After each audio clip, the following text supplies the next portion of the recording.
Antes de comenzar, queremos hacer una advertencia importante. Este episodio contiene referencias a temas históricos sensibles como represión política, espionaje, corrupción gubernamental, redes de encubrimiento y vínculos con figuras del fascismo. Algunos de estos contenidos pueden resultar inapropiados. Se recomienda discreción a los oyentes menores de 13 años, o en su caso, bajo la supervisión de un adulto. Nuestro propósito es analizar la historia con rigor y profundidad, sin omitir los aspectos más complejos de nuestro pasado. Si decides continuar, bienvenido a un viaje crítico por una de las etapas más decisivas del México moderno. Durante años, nos contaron una historia luminosa, una historia de progreso, modernización, turismo, educación, autopistas y universidades. Nos hablaron de un México que crecía, que se levantaba con fuerza en el escenario del siglo XX.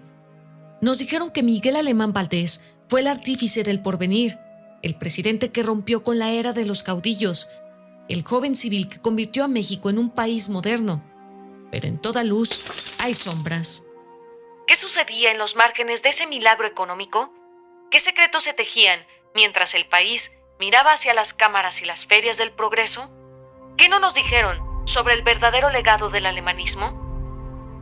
En este episodio de Ecos del Pasado, historias que resuenan, abrimos los archivos que revelan la cara oculta del régimen, la historia de la tolerancia al crimen organizado, cuando los primeros capos comenzaban a operar con un manto de permisividad estatal, la historia de la represión contra sindicatos, maestros, obreros y cualquiera que se atreviera a cuestionar la narrativa oficial. Te contaremos cómo nació la temida Dirección Federal de Seguridad, el aparato de espionaje y vigilancia que durante décadas silenciaría voces disidentes. Revelaremos cómo intelectuales, artistas y estudiantes fueron vigilados, fichados y censurados en nombre del orden y la estabilidad. Porque este no es un episodio sobre el esplendor, es un descenso a las entrañas de un sistema que aprendió a gobernar en las sombras, un sistema que, desde entonces, supo que el verdadero poder no necesitaba aplausos, sino lealtades. ¿Qué sucede cuando el pasado se niega a ser olvidado? En Ecos del Pasado, historias que resuenan, desenterraremos relatos que han quedado sepultados en la memoria de la humanidad. Acompáñanos en un viaje a través del tiempo, donde cada episodio te revelará un secreto, una historia que aún resuena en los ecos del ayer. ¿Estás listo para escuchar lo que la historia tiene que decir? Rutas prohibidas, poder, silencio y negocios al margen. En la superficie, México parecía avanzar hacia el porvenir. Las ciudades se modernizaban, los discursos hablaban de crecimiento y la imagen de Miguel Alemán irradiaba juventud, civilidad y orden. Pero en el norte del país, lejos de los reflectores del centro político, una sombra se extendía silenciosamente, una red que entrelazaba el polvo de los caminos rurales con los escritorios del poder. Durante el sexenio de Miguel Alemán, comenzaron a documentarse los primeros indicios del narcotráfico organizado en México. No era solo tráfico de morfina o marihuana, era la gestación de una estructura delictiva que comenzaba a consolidar rutas, territorios y pactos con el silencio. Uno de los nombres que aparece en los archivos históricos es el de Pedro Áviles Pérez, considerado por muchos como el pionero del narcotráfico moderno en el noroeste del país. Originario de Sinaloa, Áviles operaba con una red rudimentaria pero eficaz, coordinando el traslado de sustancias ilícitas hacia la frontera con Estados Unidos. Las rutas pasaban por Chihuahua, Sonora y Baja California. Lo que empezó como un contrabando se fue transformando en una economía paralela tolerada desde las altas esferas. La historiadora y periodista Ana Lilia Pérez señala en sus investigaciones que ya desde finales de los años 40 había reportes tanto de la embajada estadounidense como de sus agencias de inteligencia sobre la permisividad del gobierno mexicano ante estas operaciones. En uno de estos documentos desclasificados por el Departamento de Estados Unidos, se habla textualmente de una actitud pasiva del gobierno de México frente al creciente problema del narcotráfico en sus regiones norteñas, debido a su conveniencia política o por corrupción estructural. El poder de los narcotraficantes y de sus organizaciones puede presumir de ser mayor que el de las autoridades políticas. Ellos sobornan a funcionarios menores a cambio de mayor libertad de movimiento, pero mientras más alto subían en sus tratos con los representantes del Estado, se hacía más clara su subordinación. Cita: Historia del narcotráfico en México, de Guillermo Valdés Castellanos. No se trataba simplemente de ceguera institucional. El fenómeno estaba relacionado con una práctica mucho más antigua y compleja: el uso del crimen como válvula de escape y control territorial. Mientras los campesinos emigraban a las ciudades o a Estados Unidos con el programa Bracero, otros encontraban en el cultivo de amapola y marihuana una salida al abandono del campo. El Estado lo sabía y optó por voltear la mirada. Los vínculos entre funcionarios del alemanismo y estos primeros grupos criminales nunca fueron formalmente investigados. Sin embargo, nombres de figuras locales ligadas al PRI comienzan a aparecer en informes reservados como intermediarios, protectores o simplemente cómplices silenciosos. Los productos cruzaban la frontera rumbo a Estados Unidos, que vivían una creciente demanda de sustancias como heroína y marihuana, particularmente tras el regreso de miles de veteranos de la Segunda Guerra Mundial. El corredor de Sinaloa hacia Tijuana y de Chihuahua hacia El Paso se volvió estratégico, y aunque el ejército estaba presente, no se reportaban decomisos de gran magnitud. En vez de combatir al crimen organizado, el Estado mexicano optó por una forma de pacto no escrito. Mientras las operaciones no desbordaran el orden interno y mientras no afectaran el discurso oficial de progreso y modernidad, serían toleradas. Este modelo de permisividad, del que el régimen alemanista fue pionero, sentaría las bases de lo que décadas más tarde se convertiría en uno de los desafíos más complejos del país: un narcotráfico profundamente entrelazados con las estructuras del poder político. Y mientras en el norte nacía el narcotráfico moderno, en el centro del país, la represión se afinaba como un arma quirúrgica contra cualquiera que se atreviera a cuestionar al nuevo orden. Porque en el México de Miguel Alemán, no todos los delitos eran tratados por igual. El Palacio y la Porra, la doble cara del alemanismo. En las altas esferas del poder mexicano, la vida transcurría entre escenas fastuosas, viajes internacionales y fiestas que no conocían el límite. Miguel Alemán, joven, moderno, carismático, proyectaba una imagen presidencial distinta, alejada del militarismo revolucionario. Era la nueva élite civil, refinada y conectada con el mundo. Pero ese rostro sofisticado ocultaba un mecanismo mucho más oscuro que comenzaba a tensar las costuras del país. Mientras en Los Pinos se brindaba con champán francés, en los talleres ferroviarios, en los pozos de Pemex y en las escuelas rurales se reprimía a quienes exigían mejores condiciones de vida. Las protestas de obreros y maestros eran respondidas con detenciones, despidos y vigilancia. El discurso de progreso no admitía disensos, y el régimen alemanista lo dejó claro. Alemán recibe la primera amenaza de paro por parte del sindicato petrolero. Su respuesta es inmediata. La madrugada del 19 de diciembre, los soldados ocupan las instalaciones de la refinería de Azcapotzalco y las gasolinerías.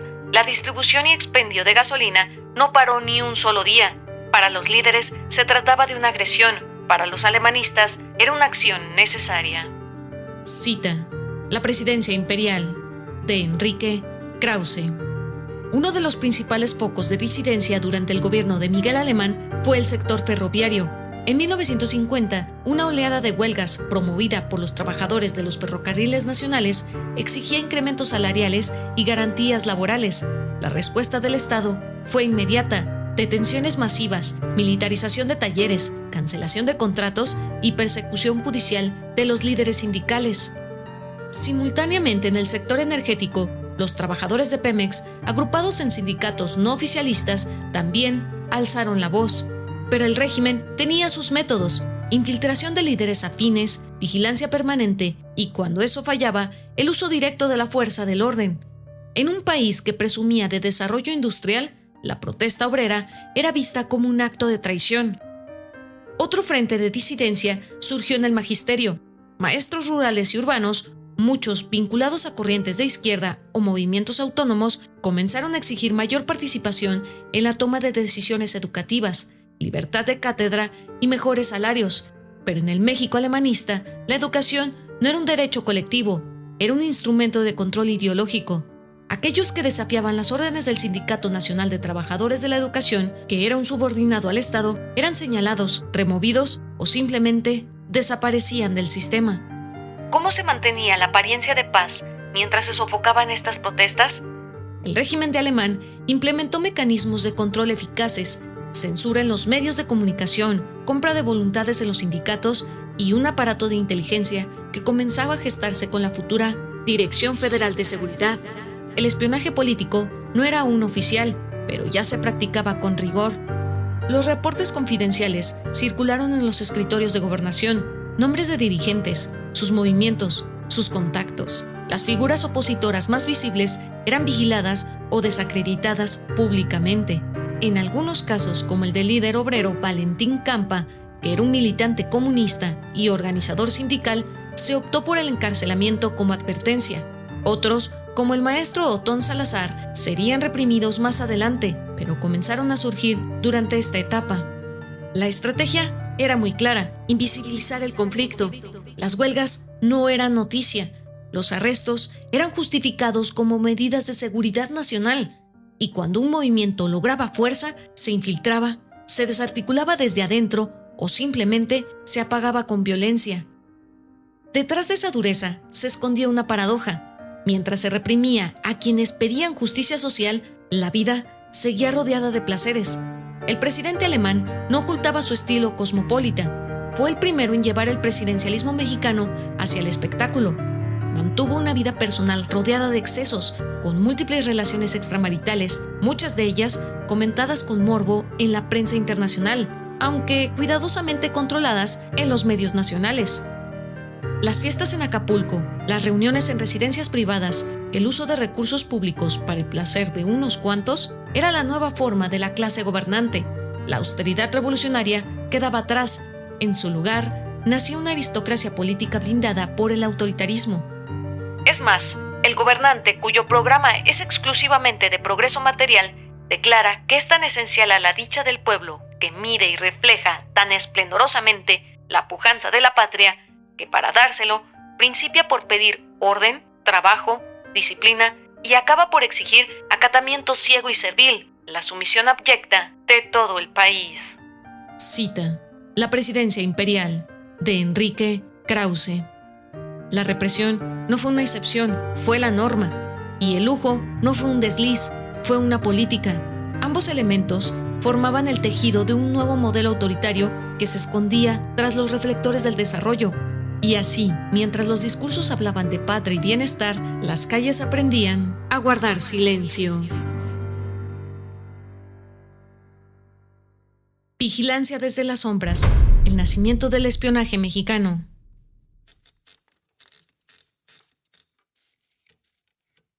Dirección Federal de Seguridad. Objetivo: proteger la seguridad interior del Estado mexicano frente a amenazas internas y externas. Era 1947. El mundo había cambiado. El fin de la Segunda Guerra Mundial no trajo la paz, trajo una nueva guerra, silenciosa, invisible e ideológica. México, como muchos países, miró hacia el norte y entendió el mensaje: si querías ser parte del nuevo orden occidental, debías vigilar a los tuyos. Con esa idea en la mente, nace la Dirección Federal de Seguridad, una institución concebida para custodiar al régimen, disfrazada bajo el lenguaje de la seguridad nacional. Su creación se justificó públicamente como una necesidad ante el riesgo de infiltración comunista y actividades subversivas, pero en la práctica su propósito era otro: espiar, controlar y neutralizar a los opositores políticos, reales o imaginarios. La orden del nuevo jefe de Estado era que los generales regresaran a los cuarteles, y lo hicieron. El segundo cambio consistió en la creación, en 1947, de la Dirección Federal de Seguridad, un servicio de inteligencia con características de policía política que dependería directamente de él y después pasaría al mando de la Secretaría de Gobernación, cuyas funciones serían proteger al Estado mexicano de sus enemigos internos. Cita: Historia del narcotráfico en México, de Guillermo Valdés Castellanos. Desde sus primeros días, la DFS trabajó bajo total discrecionalidad. Dependiente de la Secretaría de Gobernación, operaba en la penumbra, sin supervisión civil ni judicial.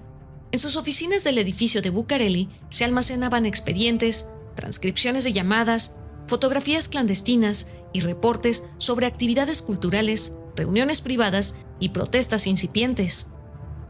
Sus primeros blancos no fueron criminales, sino estudiantes, líderes sindicales, maestros disidentes e intelectuales críticos. La vigilancia no discriminaba entre pacifistas o agitadores. Si escribías un poema incómodo, si organizabas una tertulia política, si cuestionabas en voz alta, tú ya estabas en un archivo. Uno de los expedientes más antiguos que se conserva en el Archivo General de la Nación corresponde a una reunión estudiantil en la Universidad Nacional Autónoma de México en 1948. No era una manifestación ni una protesta, era una mesa de discusión sobre el papel del Estado. El informe de la DFS anotaba los nombres de los asistentes, sus fijaciones ideológicas y sus vínculos con profesores sospechosos. La Guerra Fría ofreció la justificación perfecta. El enemigo era el comunismo, pero también lo era el pensamiento independiente, el arte disidente y la prensa no alineada. La cultura misma se volvió un campo de batalla. Teatros, galerías, periódicos y universidades eran infiltrados, no por agentes extranjeros, sino por los propios mexicanos al servicio del Estado.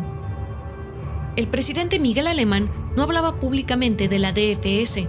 Para el pueblo mexicano, su existencia era un rumor, una leyenda urbana que con los años se volvió un secreto a voces. Pero en los pasillos del poder, todos sabían que su misión no era proteger la democracia, sino garantizar la permanencia del régimen. En el gobierno de Miguel Alemán, y como parte del programa de moralización y defensa social, se incluye la campaña contra el tráfico de drogas. Se busca la defensa de la salud pública y del prestigio internacional de nuestro país. Cita: El siglo de las drogas, del Porfiriato al nuevo milenio, de Luis Astorga. Entre sus primeras tareas documentadas está la vigilancia a comunistas como Valentín Campa y Hernán Laborde, así como el seguimiento puntual a actividades de sindicatos autónomos y publicaciones independientes. También se recopilaron informes sobre artistas como Diego Rivera y David Alfaro Siqueiros, cuyas simpatías políticas eran consideradas un riesgo. No había tribunales y no había audiencias. La DFS no necesitaba probar nada, solo observar, registrar y, si era necesario, intervenir. El aparato estaba listo. El régimen tenía ahora ojos en todas partes. Y así, con un decreto sin estridencias y bajo la excusa de la amenaza roja, México se convirtió en un país donde cada palabra podía ser escuchada, cada paso observado y cada idea peligrosa perseguida. La modernización no solo construía ciudades y presas, también levantaba muros invisibles entre el poder y la ciudadanía, y la Dirección Federal de Seguridad fue, desde su origen, la maquinaria encargada de custodiar ese muro. Códigos y sombras, fascistas bajo la protección del régimen. La guerra había terminado, pero no sus fantasmas. Mientras Europa enterraba sus ruinas, muchos de los hombres que sirvieron a los gobiernos fascistas comenzaron a buscar refugio más allá del Atlántico. Argentina fue un destino recurrente, Brasil también lo fue, pero México no se quedó atrás. Desde el gobierno de Ávila Camacho, una red discreta de protección se tejió en torno a técnicos, científicos, exagentes y figuras vinculadas al Tercer Reich o al fascismo italiano. Algunos ingresaron como expertos en diversas áreas del desarrollo nacional. Otros simplemente se reinventaron bajo nuevas identidades. Cuando Miguel Alemán Valdés fue secretario de Gobernación, la entrada de espías, traficantes y criminales alemanes fue en aumento. De hecho, les otorgó su protección, así como ocultó muchas de sus actividades. Pero no fue hasta que el gobierno estadounidense y la presión que ejercía sobre nuestro país fue que decidió ayudar a atrapar a algunos de los espías más buscados por la inteligencia de ese país. Dicha cooperación no fue porque Alemán sintiera alguna culpa, era porque deseaba alcanzar la presidencia y quería tener de su lado al gobierno estadounidense y así crear los lazos más fuertes con dicho país. Hasta ahora se habían confiado debido al apoyo que recibían de los corruptos funcionarios mexicanos, así como por la protección que disfrutaban del Ministerio del Interior gracias a la relación de Hilda Kruger con Miguel Alemán. Cita: Hilda Kruger, vida y obra de un espía nazi en México, de Juan Alberto Cedillo. La justificación era pragmática. México necesitaba técnicos, médicos, ingenieros, especialistas en aeronáutica o armamento.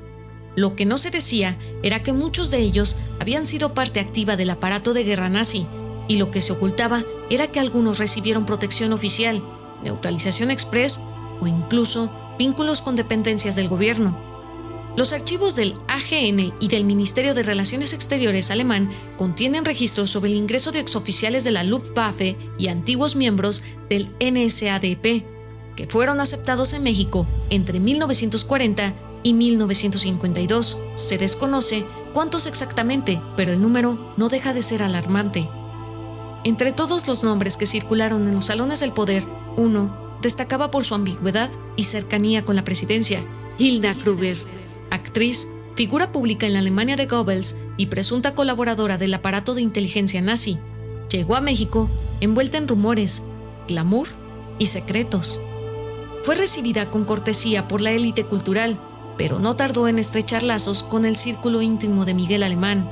Su cercanía con el presidente era un escándalo silenciado, lo suficientemente conocida como para alimentar los rumores, pero demasiado incómoda como para aparecer en los periódicos. Miguel Alemán estaba al tanto de algunas actividades de su red de espionaje. Aclaró que no tenía de qué preocuparse mientras ella fuera su amante, ya que insinuó, incluso, podría protegerlos hasta cierto grado.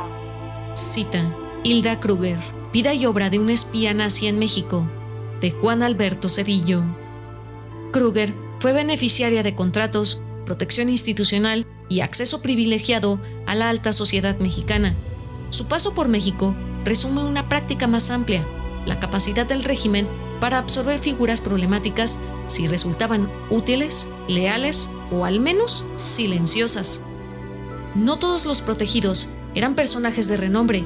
Algunos llegaron como consultores extranjeros, otros como técnicos para proyectos estratégicos. Se sabe que varios de ellos participaron en iniciativas del gobierno vinculadas con proyectos de ingeniería militar, desarrollo de telecomunicaciones y hasta sistemas de seguridad interna. Los datos permanecen fragmentados, muchas veces sellados, pero el patrón es claro.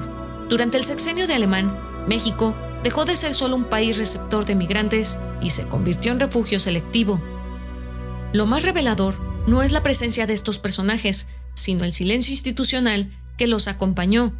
No hubo cuestionamientos públicos, no se debatió su pasado, tampoco se investigaron sus conexiones. Todo quedó entre expedientes sellados y recepciones diplomáticas. En los años del alemanismo, la modernidad también llegó con pasaportes falsos, secretos enterrados y puertas abiertas a quienes nunca debieron cruzarlas.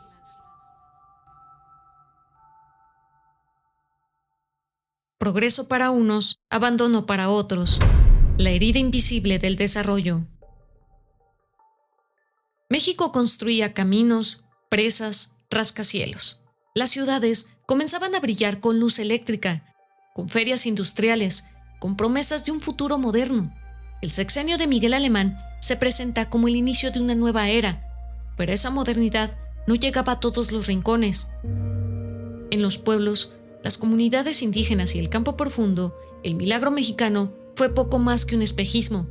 Mientras las élites se desplazaban en automóviles por avenidas recién pavimentadas, millones de campesinos caminaban kilómetros para conseguir agua o asistir a una escuela con techos de lámina.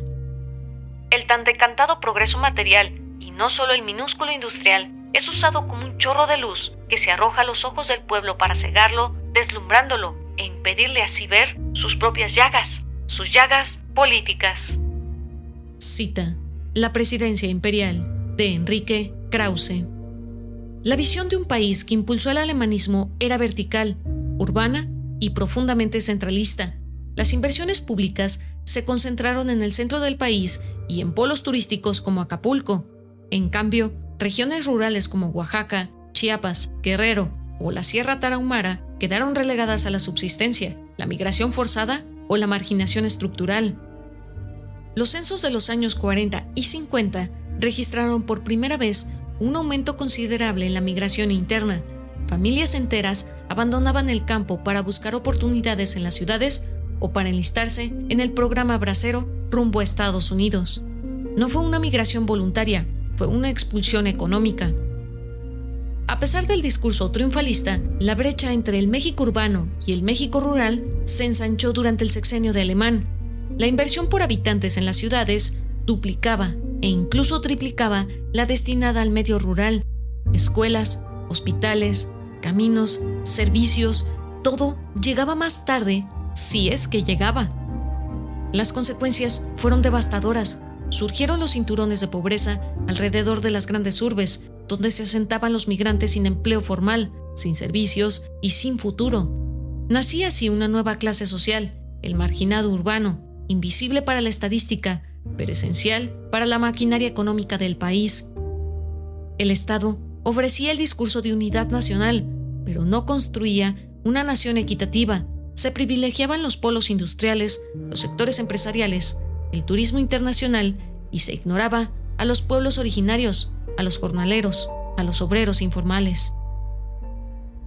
En ese contexto, la educación pública tampoco fue el gran igualador que se prometía. Las escuelas rurales tenían menos maestros, menos presupuesto y menos materiales. El futuro estaba marcado desde el nacimiento. Donde uno nacía, definía lo que podía llegar a ser. Los efectos de esta modernización desigual aún se sienten. Muchas de las regiones marginadas en aquellos años siguen hoy atrapadas en ciclos de pobreza estructural. La migración, la violencia, la precariedad urbana son también parte del legado de un progreso que nunca fue para todos. El silencio blindado. ¿Cómo nació la impunidad en México? El 30 de noviembre de 1952, Miguel Alemán Valdés dejó la presidencia con honores, sin juicios, sin escándalos. Había sido el arquitecto de una nueva era, pero también el pionero de un modelo que marcaría a generaciones de mandatarios. El presidente intocable, el exgobernante millonario, el político que nunca rinde cuentas. Al dejar el poder, Alemán no se retiró, se transformó. Invirtió en bienes raíces, en hoteles, en medios de comunicación. Fundó Televicentro, el germen de lo que más tarde sería Televisa, y consolidó un emporio económico desde las sombras. Su figura se desdibujó de la política activa, pero sus redes siguieron operando. México no optaba por la vía del progreso, porque el proyecto alemanista no buscaba el bienestar material general, sino una variedad restringida y particular. Cita: La presidencia imperial, de Enrique Krause. Nunca se abrió una investigación formal sobre su enriquecimiento. Nunca se auditó su fortuna. Nadie cuestionó los recursos con los que adquirió hoteles, terrenos turísticos y las concesiones estratégicas, porque lo que se consolidó con él fue la impunidad como regla no escrita del presidencialismo mexicano. Acapulco, símbolo de su visión de modernidad, también fue el espejo de sus privilegios. Ahí se entrelazaron los intereses del Estado con los capitales privados. Alemán y sus allegados invirtieron en hoteles y desarrollos turísticos, muchas veces sobre tierras expropiadas o con fondos públicos encubiertos. El poder ya no se ejercía desde el cargo, sino desde las acciones. Este ciclo se repite una y otra vez hasta nuestros días. Presidentes que, como él, dejaban el cargo para convertirse en empresarios, asesores, caciques o diplomáticos, todos sin rendir cuentas, protegidos por un sistema que él ayudó a cimentar. La impunidad no es solo una ausencia de castigo, es un pacto de silencio, una red de complicidades, una arquitectura invisible que garantiza que nada cambie en el fondo. Y en esa arquitectura, Miguel Alemán fue el ingeniero principal. Durante su sexenio, México creció, se modernizó, cambió su rostro, pero también se hundió en prácticas que arrastramos hasta el día de hoy: la desigualdad estructural, el control autoritario, la corrupción protegida y la incapacidad de castigar a quienes abusan del poder. Su legado es tan monumental como inquietante, no solo por lo que construyó, sino por lo que dejó sin resolver.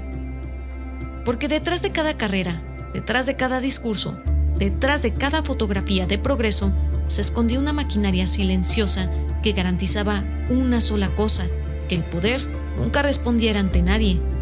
Y fue así como comenzó una era, la era del silencio blindado, la era de la impunidad presidencial. Pero es en ese mismo México, mientras el régimen priista sellaba su pacto con el poder económico, otros sectores, más conservadores y religiosos, comenzaban a organizarse en la sombra. Lo que Alemán dejó como herencia de corrupción e impunidad provocó en otros el deseo de reconstruir una moral distinta, una cruzada desde el otro extremo del espectro político. Y así, en el nombre de Dios, de la patria y de la tradición, comenzó a gestarse la otra cara del poder, una nueva derecha que buscaba frenar el avance del laicismo, del autoritarismo oficialista y de la corrupción rampante. Esa derecha tomaría la forma en un partido político, pero también en algo más profundo, más secreto, más peligroso. En el próximo episodio de Ecos del Pasado, Historias que Resuenan, exploraremos el nacimiento de la derecha en México y la creación del Yunque. Nos adentraremos en los orígenes del partido conservador más influyente del México moderno, su alianza con la Iglesia, su conexión con las élites empresariales y el surgimiento de una organización clandestina que operaría como una secta política durante décadas. Una historia marcada por silencios, votos, juramentos y consecuencias que aún hoy resuenan en nuestro presente.